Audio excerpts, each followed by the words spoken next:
Long live the fighters, for they have returned. Dune Part 2. We finally get to see the other half of the first part of the Dune saga, and it did not disappoint. The cast, including Timothée Chalamet, Zendaya, Christopher Walken, Florence Pugh, that's an unfortunate name, Stellan Skarsgård, Dave Bautista, and a whole host of others, including a surprise cameo by Anya Taylor-Joy. I'm not going to say as who, spoiler alert. Did an amazing job recapturing their characters and introducing us to new characters.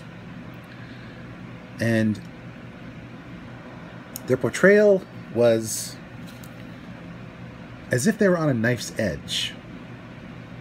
You could feel the tension when people spoke and when events went down. It was amazing. As for the effects and locations, they were amazing. The CGI, the practical effects, and the actual sets and locations provided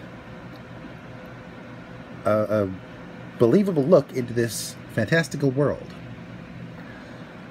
The ground vehicles, the airships, the spaceships, the weapons, the giant sandworms, even this scene with a tiny mouse looked believable, like it could have leapt off the screen and started scurrying around the theater.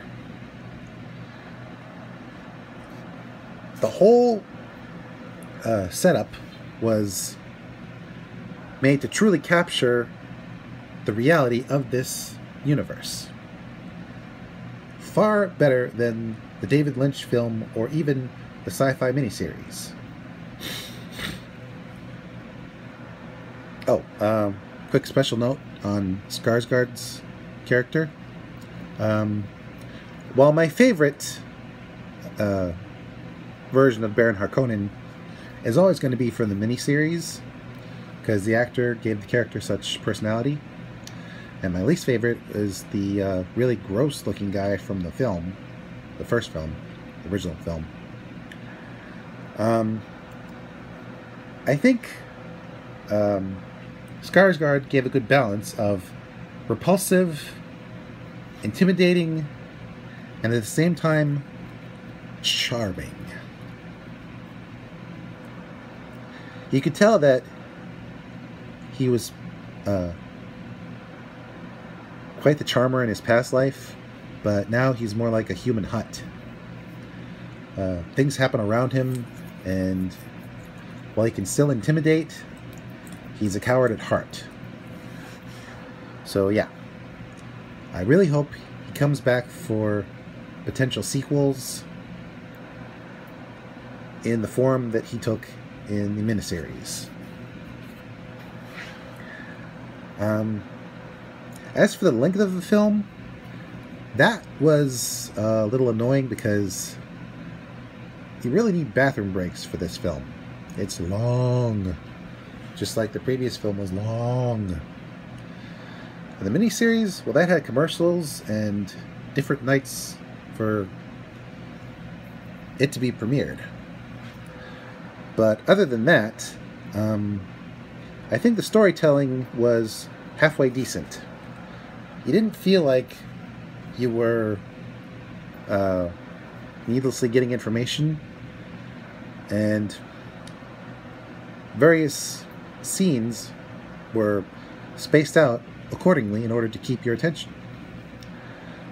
I think they did a really good job of bringing the full story onto the big screen without it being tedious or you missing out on stuff.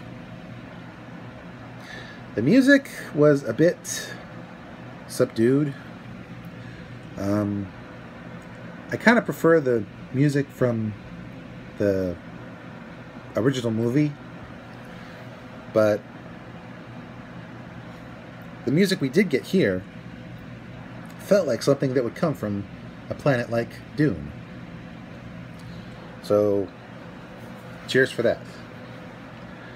Overall, Dune Part 2 did a really good job of capturing Frank Herbert's world in a believable way and showing what